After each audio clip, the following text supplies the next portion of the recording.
요한복음 18장 15절 시몬 베드로와 또 다른 제자 한 사람이 예수를 따르니 이 제자는 대제사장과 아는 사람이라. 예수와 함께 대제사장의 집들에 들어가고 베드로는 문 밖에 서 있는지라. 대제사장을 아는 그 다른 제자가 나가서 문 지키는 여자에게 말하여 베드로를 데리고 들어오니 문 지키는 여종이 베드로에게 말하되 너도 이 사람의 제자 중 하나가 아니냐 하니 그가 말하되 나는 아니라 하고 그때가 추운 고로 종과 아랫사람들이 불을 피우고 서서 쬐니 베드로도 함께 서서 쬐더라. 대제사장이 예수에게 그의 제자들과 그의 교훈에 대하여 물으니 예수께서 대답하시되 내가 드러내놓고 세상에 말하였노라. 모든 유대인들이 모이는 회당과 성전에서 항상 가르쳤고 은밀하게는 아무것도 말하지 아니하였거늘 어찌하여 내게 묻느냐. 내가 무슨 말을 하였는지 들은 자들에게 물어보라. 그들이 내가 하던 말을 아느니라. 이 말씀을 하심에 곁에 섰던 아랫사람 하나가 손으로 예수를 쳐 이르되 내가 대제사장에게 이같이 대답하느냐 하니 예수께서 대답하시되 내가 말을 잘못하였으면 그 잘못한 것을 증언하라. 바른 말을 하였으면 내가 어찌하여 나를 치느냐 하시더라. 안나스가 예수를 결박한 그대로 대제사장 가야바에게 보내니라. 시몬 베드로가 서서 불을 쬐더니 사람들이 묻되 너도 그 제자 중 하나가 아니냐. 베드로가 부인하여 이르되 나는 아니라 하니 대제사장의 종 하나는 베드로에게 귀를 잘린 사람의 친척이라. 이르되 내가 그 사람과 함께 동산에 있는 것을 내가 보지 아니하였느냐. 이에 베드로가 또 부인하니 곧 달기 울더라. 하나님은 여러분이 실패하기를 기대하십니다. 뚱딴지 같은 제목이지요. 하나님은 여러분이 실패하기를 기대하십니다. 여러분, 베드로가 실패한 것, 베드로가 꼬꾸라 넘어진 것, 베드로를 위협한 것은 어떤 정부의 권위나 어떤 군인들, 대단한 것이 아니었습니다. 평범한 사람의 사소한 질문 한마디에 베드로가 꼬꾸라 넘어졌습니다. 예수님을 인정해도 내가 예수의 제자가 맞다고, 내가 예수님과 그때 같이 있었다고 그렇게 인정해도, 예수님을 내가 안다고 해도 별일 생기지 않을 수 있는 질문이었습니다. 뜰에 앉아 근심스러운 마음으로 지켜보던 베드로에게 위기가 닥쳐왔습니다. 3번에 걸쳐 다른 사람이 베드로를 예수와 함께 있던 사람이라고 베드로를 지목해서 위협하는 분위기가 조성되었고, 그만 겁을 먹은 베드로는 3번이나 주님을 모른다고 부인한 것입니다. 정부의 고관이 와서 협박한 것이 아닙니다. 하찮은 한 평범한 계집 질문에 꼬꾸라진 것입니다. 처음에는 그냥 모른다고 부인하는 정도였는데 2번째는 맹세하여 부인했고 3번째는 저주까지 하며 맹세하며 부인했습니다. 여러분, 우리가 이 베드로 얘기를 들을 때면 마음속으로 베드로를 손가락질을 할 수 있는데, 가만히 생각해 보면 여러분과 저도 종종 무서워서 두려움 때문에 때에 따라서는 손해보지 않으려고 양심과는 다른 소리를 할 때가 꽤 있습니다. 베드로의 이런 태도는 주님이 미리 아셔서 베드로에게 경고했습니다. 조심하라고. 예수님은 미리 보셨던 거지요. 그래서 베드로에게 경고했습니다. 조심하라고. 그랬더니 베드로는 큰 소리 쳤습니다. 걱정하시지 말라고. 다른 사람은 다 도망가도 나는 당신 품에 뼈를 묻겠다고. 걱정할 것 걱정하셔야지 걱정하지 마시라고 아주 큰 소리 뻥뻥 쳤습니다. 가장 큰 위험은 큰 소리 치는 겁니다.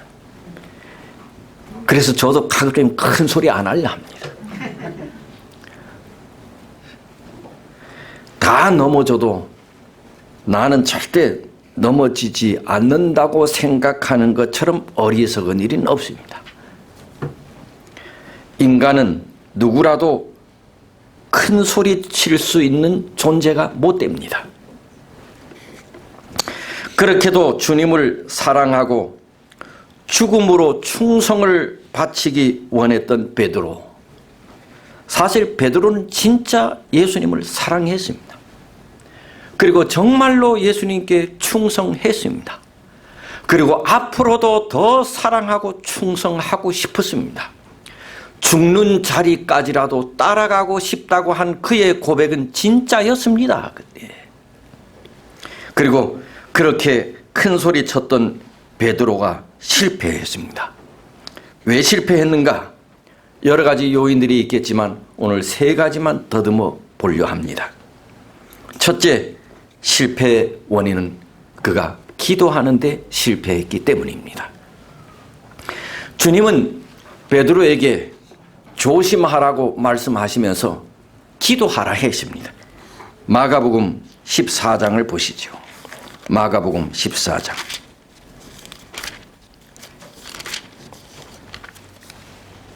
마가복음 14장 37절.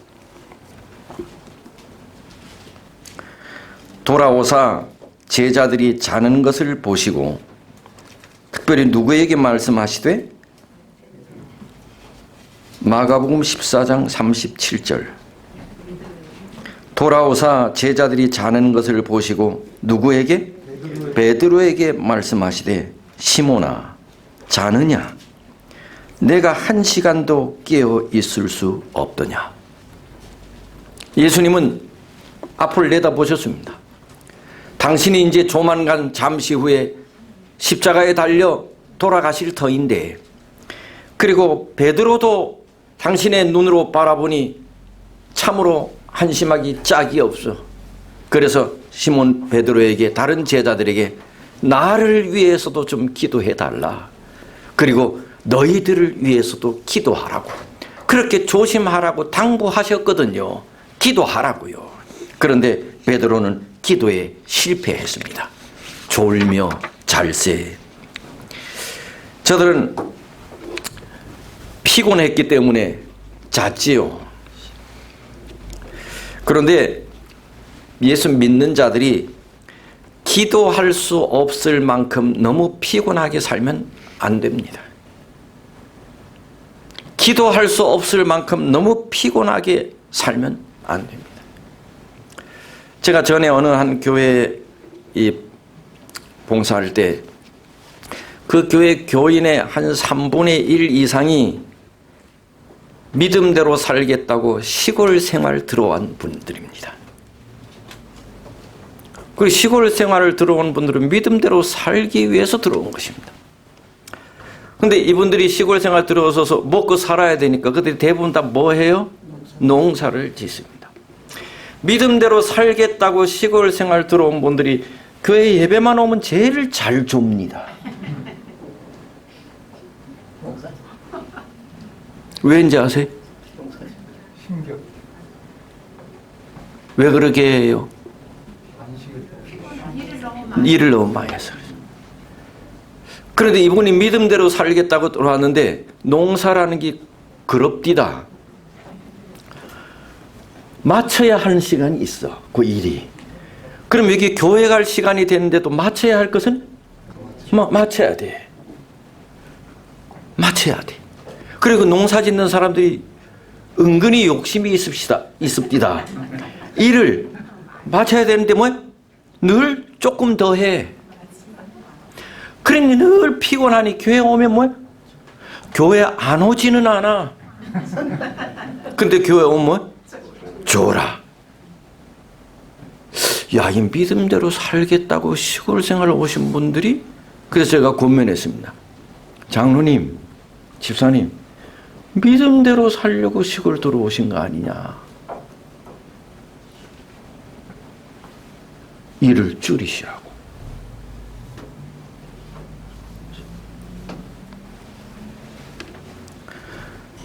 믿음 생활 더 잘하려고 그렇게 한 사람들이 기도할 시간도 없고, 말씀 볼 시간도 없고, 전도할 시간도 없고, 교회 오면 졸고, 그러면 도시로 다시 돌아?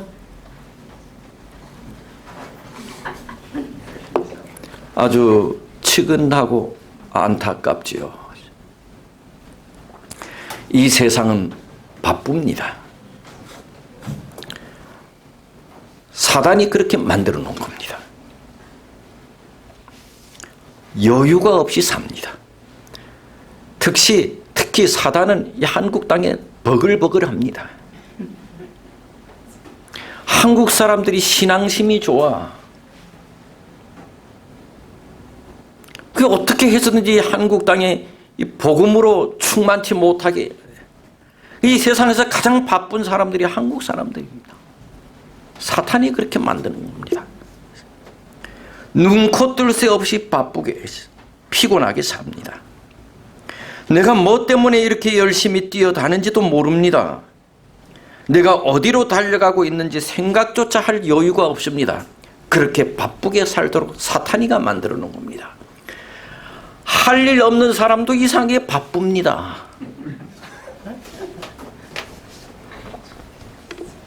우리는 기도하는데 소홀히 할 만큼, 하나님의 말씀을 가까이 하는데 소홀히 할 만큼, 예배에 참석하는데 소홀히 할 만큼 피곤하게 바쁘게 그렇게 사는 것은 바람직하지 않습니다.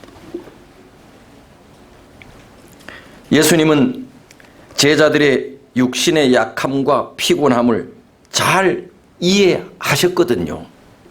그런데도 불구하고 예수님은 제자들에게 너희들 피곤한 것 내가 다 안다고, 그럼에도 불구하고 깨어 기도하라고. 예수님은 하나님의 아들이신데도 불구하고 밤을 새워 기도하셨는데, 기도해야 할 베드로는 자고 있었으니 어찌 실패하지 않을 수 있겠는가? 베드로의 실패는 정해놓은 것이나 다름이 없었던 것이지요. 기도의 실패가 믿음 생활의 실패임을 기억하자는 것입니다. 베드로는 선생 예수를 위하여 자신을 위해 기도해야 했지요. 사단은 기도에 실패한 베드로를 데리고 싸워볼 필요도 없었습니다. 작은 계집종에 묻는 말에서부터 사정없이 무너졌습니다. 대제사장이 물은 것도 아니야. 대제사장을 보필하는 제사장이 물어본 것도 아니야. 국가 고위 관리가 물어본 것도 아니야. 하찮은 계집종이 물어봤어. 내가 예수 같이 있었던 거 맞다고 해도 아무 문제가 없어. 그런데 일개 한 계집종의 질문에 사정없이 무너져 버려요. 그가 뭐 협박을 했습니까? 무기를 들고 협박을 했나요? 그럼에도 불구하고 예수님을 부인하고 저주까지 하며 예수님 부인했대.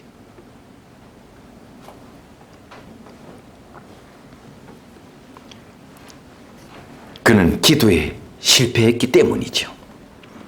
우리는 주님의 사업 위해, 자신을 위해, 교회를 위해, 지도자를 위해, 가족의 구원을 위해 기도해야 하는 것입니다.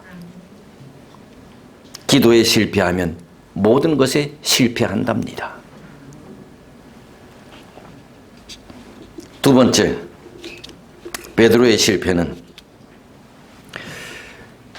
여러분, 이 제자들이 전날 밤에 다 도망갔어. 그러다 두 사람이 예수님의 신문 봤는데 가까이 멀찍이 따라가.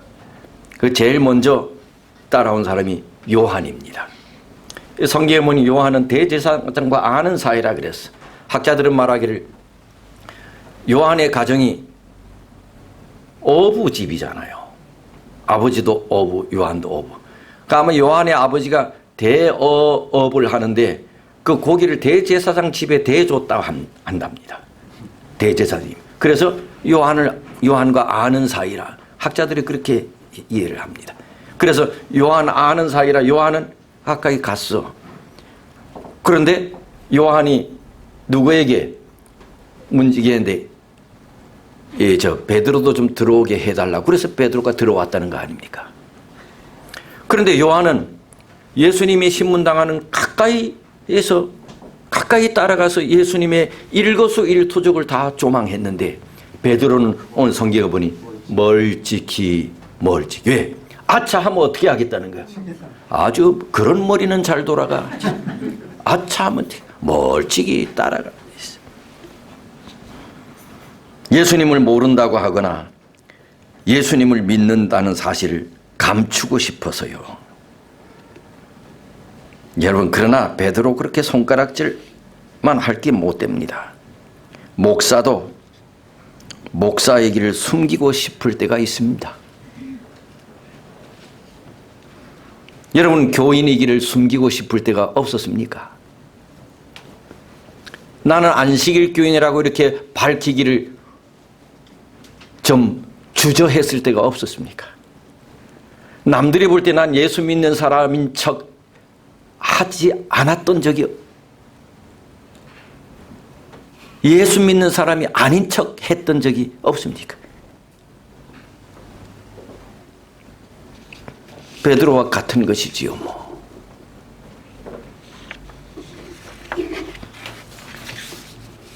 그런데 베드로는 예수님을 사랑하지 않기로 결심했기 때문에 배반자가 된 것이 아닙니다. 예수님을 사랑했습니다. 예수님을 사랑하지만 약해서 그런 것입니다. 예수님을 사랑하지만 때로는 주위의 눈길이 더 의식되었기 때문에 그런 짓 한 것입니다. 예수님을 사랑하지만 때로는 사람들의 비위를 맞추기 위하다 보니까 그렇게 된 것입니다. 우리도 그러잖아요.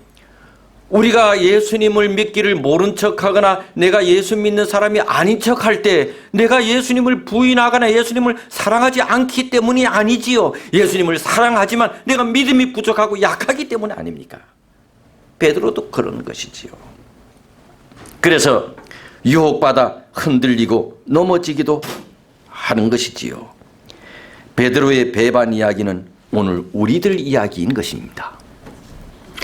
예수님의 제자이면서, 아니 예수님의 수제자라고 하는 사람이 아니 큰 소리는 치지 말지 왜 그렇게 큰 소리 떠버렸으면서 아니 이렇게 쉽게 예수님을 부인할 수 있나?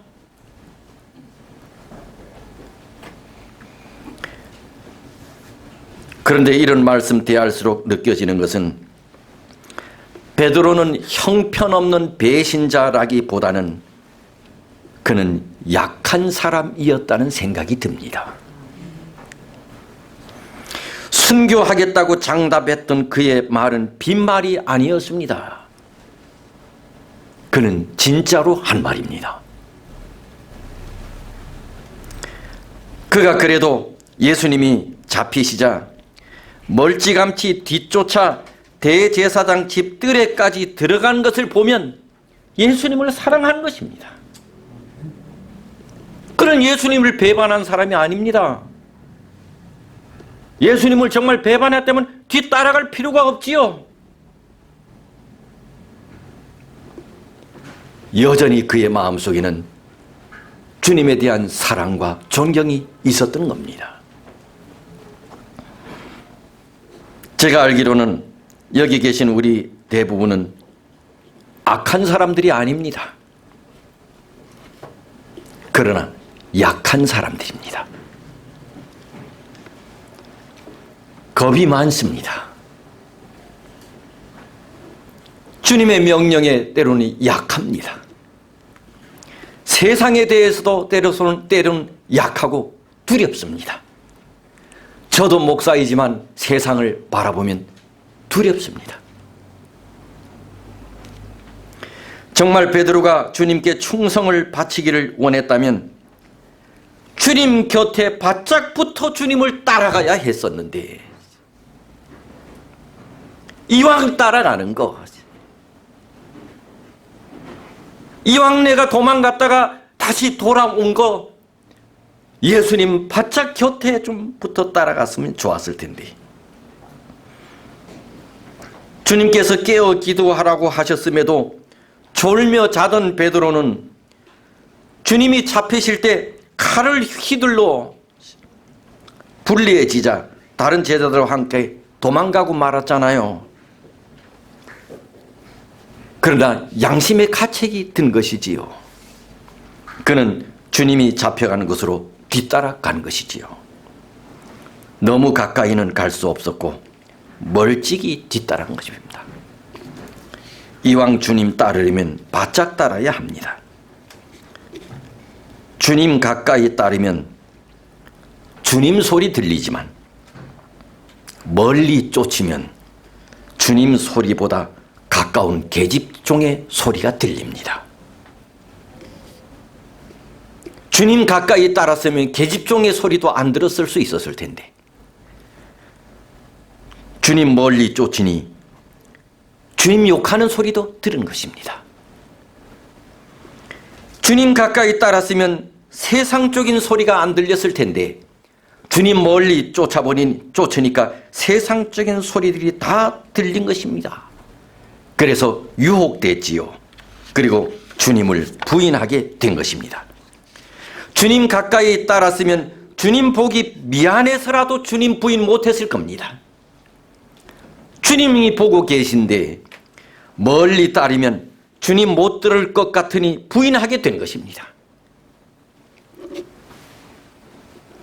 교회에서도요, 주님 말씀 들을 때 그렇습니다. 여기서는 나 잘 모르겠어. 교회가 조그마하니. 근데 웬만한 이 교회는 이렇게 크잖아요. 길고. 근데 우린 습성이 있어. 보통 어느 교회든지 가면 앞이 많이 차는 게 아니고 어디가 많이 차? 그거는 잘 안 해요. 아무리 얘기해도 그것도 잘하네. 따라하네. 저도 뒤에 앉아봤습니다. 저는 언제 뒤에 앉냐? 제가 설교 안 할 때 뒤에 앉습니다. 뒤에 앉습니다. 뒤에 앉다가 설교자가 설교를 하면 한 몇 칸 앞에 앉습니다.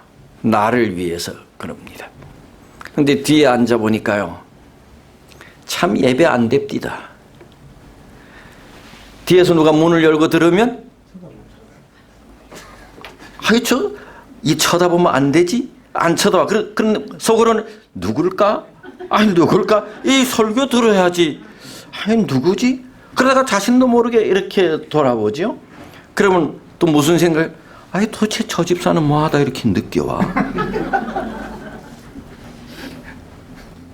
일주일에 한 번 나오는 이 나를, 저 집사는 어떻게 매번 저렇게 늦게 와? 신앙생활을 한 지 도대체 얼마나 됐는데. 그리고 또 옆에 있는 이 젊은이 학생들이 꼭 뒤에 앉아. 뒤에 앉아서 예배 안 드리고 뭐 엉뚱한 짓 하고 그러면 신경질이나. 예배가 안 되더라고. 근데 앞에 앉으면 누가 늦게 오든지 뭐 하든지 알아요, 몰라요? 그냥 앞에 앉으니 예배가 잘 되더라고. 나는 그렇더라고. 여러분은 뒤에 앉아도 잘 되는지 모르겠어, 나는. 그래서 가급적이면 예배 앞에 앉으라고.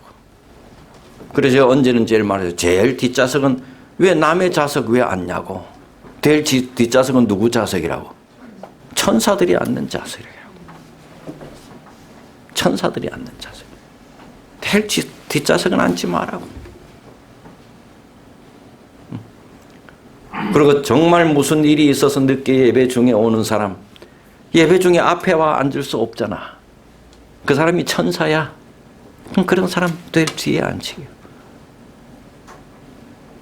말씀도 가까이서 들어야 예배도.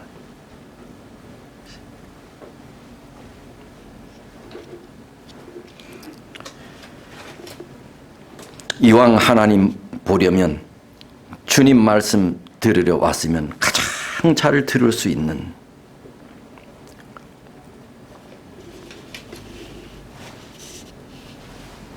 세 번째 베드로가 실패한 원인, 자리입니다. 뭐라고요? 내가 금방 뭐 영어로 했나요? 뭐라고요? 자리입니다. 무슨 자리예요? 앞자리. 앞자리가 실패한 자리라고 누가 그랬을까? 자리입니다. 무슨 자리냐? 원수들이 피워놓은 숯불 자리입니다. 왜 거기 갔을까?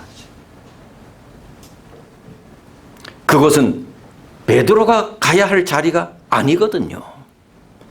베드로가 왜 그 자리 가야 합니까? 설사 얼어 죽는 한이 있어도 베드로가 그곳에 갈 자리는 아니지요. 얼어 죽을 정도의 추위라면 자기 선생 예수는 지금 오죽합니까? 그런데 그게 불을 쬐는 자리에 가 있어요. 이게 베드로가 가야 할 자리인가요? 불을 쬐는 자리. 성도는 가야 할 자리가 있고 가지 않아야 할 자리가 있습니다. 오늘 이 시간에 성도는 어디에, 어느 자리에 있어야 합니까? 여기 있어야 해요. 여러분들이 있어야 할 자리는 오늘 여기입니다. 우리의 삶 속에 성도들이 가야 할 자리가 있고 가지 않아야 할 자리가 있습니다. 앉아야 할 자리가 있고 앉지 말아야 할 자리가 있습니다. 앉지 말아야 할 자리에 앉으면 사고가 납니다. 베드로는 거기에 앉아 있어야 할 자리가 아닙니다. 그는 자기 자리가 아니올시다.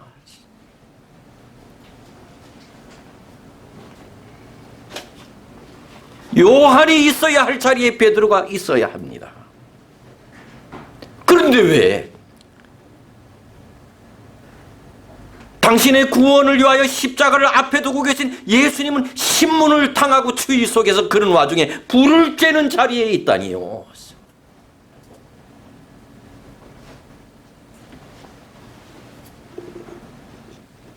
죄는 아닐지 모르지만 죄 지을 가능성이 있는 자리는 가지 말아야 합니다.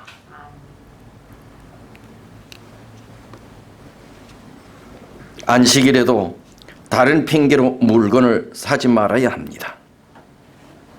안 사가지고 가도 방문입니다.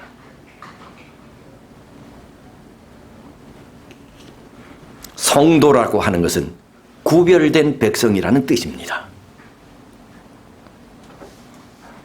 구별할 줄 알아야 하는 것입니다. 믿는 자는 흙과 백을 구별할 줄 알아야 되고, 옳고 그름을 구별할 줄 알아야 되고, 좋은 것과 더 좋은 것을 구분할 줄 알아야 되고, 이것이 지금 이 시간에 내가 있어야 할 자리인지 아닌지를 구별할 줄 알아야 되고, 성도는 구별을 할 줄 아는 사람입니다. 아유, 그것도 죄입니까? 이래 묻는 질문, 그것도 죄입니까? 그것이 죄가 아니라 하더라도 그 질문 자체가 찝찝하잖아요. 그렇잖아요. 그 질문 자체가 뭔가 찝찝하잖아요. 그런 것은 죄가 아니라도 그 자리를, 그걸 하면 안 되는 것입니다. 떳떳한 질문이 아니잖아, 그지요? 그것도 죄가 됩니까? 설상 죄가 아니다 할지라도 뭔가 찝찝하다는 말 아닙니까, 이거? 찝찝한 거는 하지 말아야 하는 것이죠.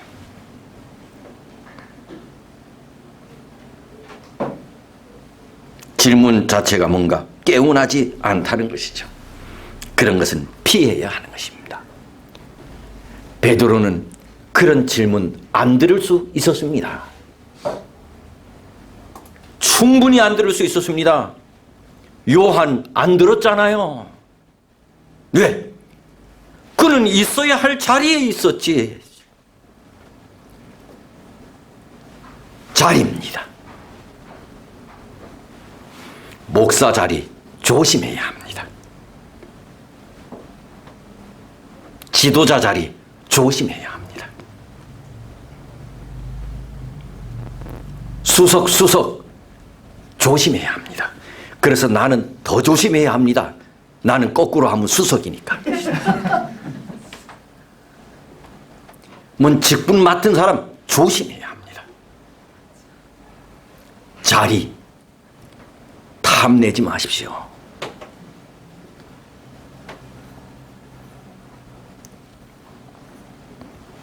내 믿음을 승진케 하는 그런 자리를 탐내십시오.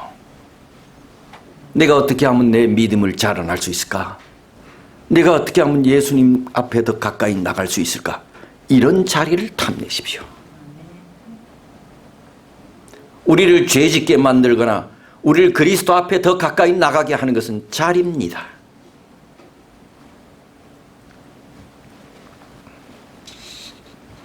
그런데 이렇게 실패한 베드로가 이것으로 끝나지 않았습니다.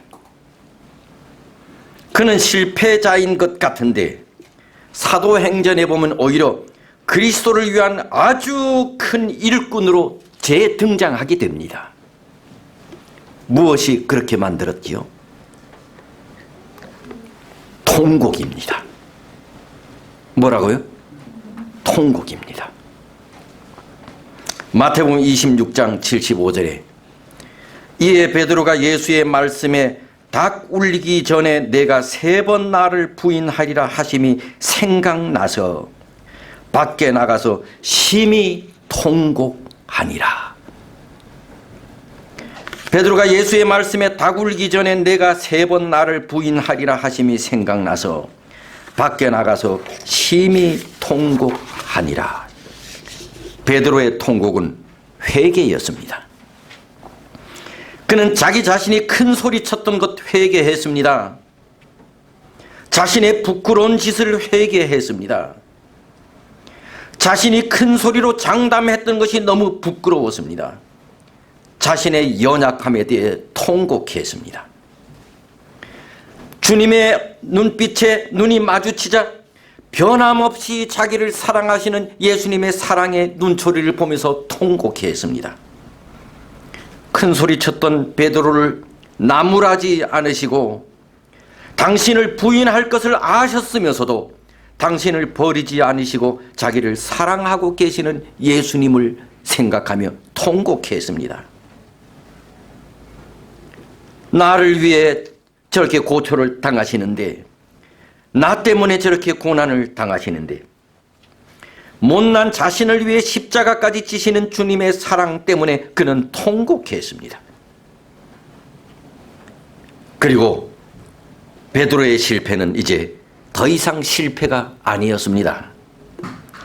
베드로의 실패는 그를 성공하게 만든 채찍이 되었습니다. 통곡이 베드로의 실패를 성공하게 만든 겁니다. 통곡입니다. 우리를 승리하게 만드는 실패라면 그런 실패의 경험은 참으로 값진 것이지요. 우리를 통곡하게 만드는 실패라면 그 실패의 경험은 참으로 값진 것이지요. 다윗이 통곡했습니다. 그는 얼마나 를 지은 자입니까? 다윗 생각만 해도 끔찍합니다. 살인자입니다. 그것도 보통 살인자입니까?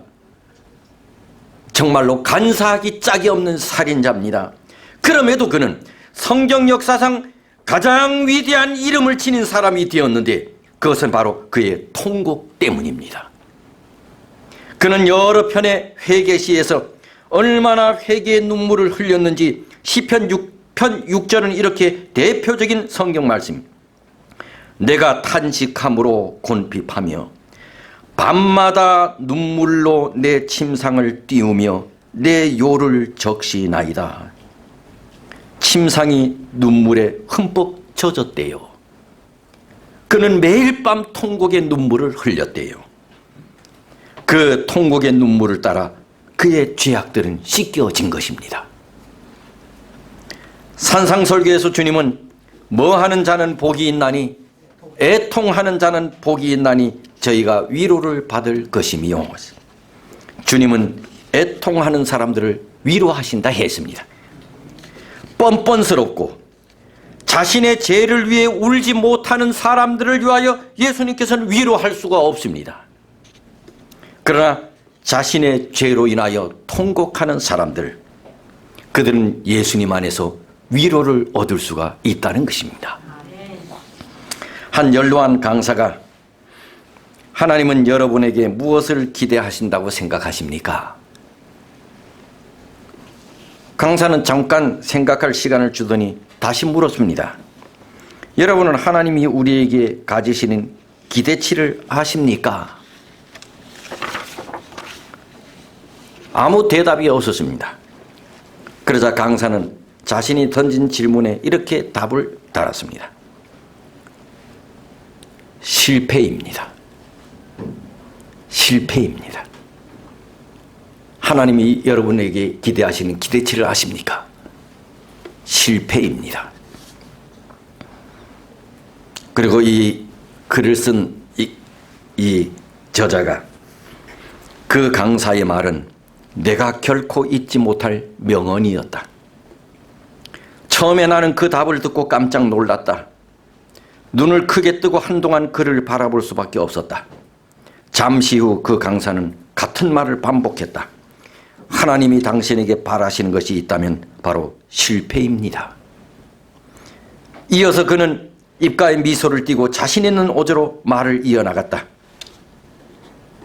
하나님이 당신에게 바라시는 것이 있다면 바로 실패입니다. 하지만 하나님은 성령을 보내셔서 여러분에게 더는 실패가 필요하지 않게 하십니다.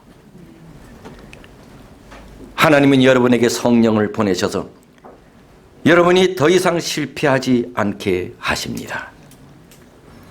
베드로는 자기의 실패를 통하여 다시는 기도하는 데 실패하지 않았습니다. 베드로는 자기의 실패를 통하여 다시는 주님을 가까이 따르는 일에 실패하지 않았습니다. 다시는 주님을 멀리서 쫓아간 일이 없습니다. 베드로는 자기의 실패를 통하여 다시는 가지 말아야 할 자리에 가지 않았습니다.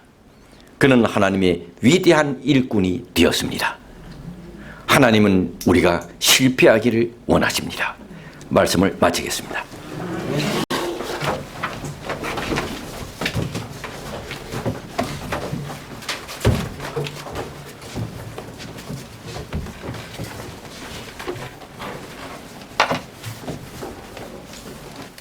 네, 귀한 말씀을 생각하시며 우리 모두 일어나서서 212장 찬미하시겠습니다. 212장 찬미 후에 목사님께서 축배하심으로 예배 마치겠습니다.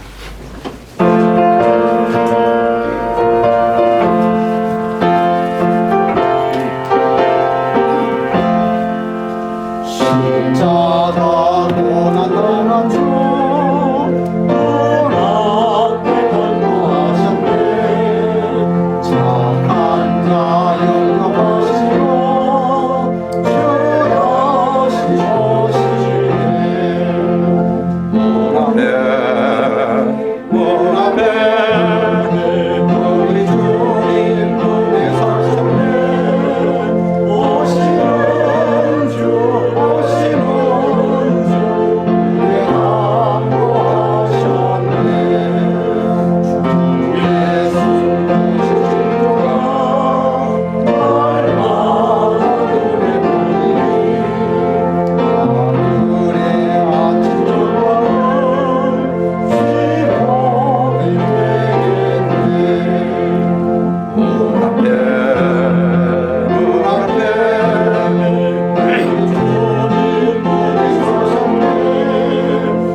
아버지, 오늘 이 시간에 베드로의 주님을 배반한 그 삶을 통해서 우리에게 말씀하시고 권면해 주셔서 감사합니다. 베드로가 주님을 참으로 사랑했지만은 그도가 기도해야 할 때 기도하지 못했으며 주님을 가까이 따라야 할 때 주님을 멀리서 쫓았으며 그가 있지 말아야 할 자리에 앉아 있으므로 유혹을 받아 주님을 배반했던 것처럼 하나님 이왕 우리 주님 따르는 것 주님 가까이에서 따르게 하시고 이왕 주님 믿는 거 성심껏 열의를 가지고 열심히 헌신적으로 주님을 따르게 하시고 늘 유혹과 두려움이 많은 이 세상에서 늘 우리의 삶이 주님을 향한 기도의 삶이 되기에 넉넉하도록 하나님 인도해 주시옵소서.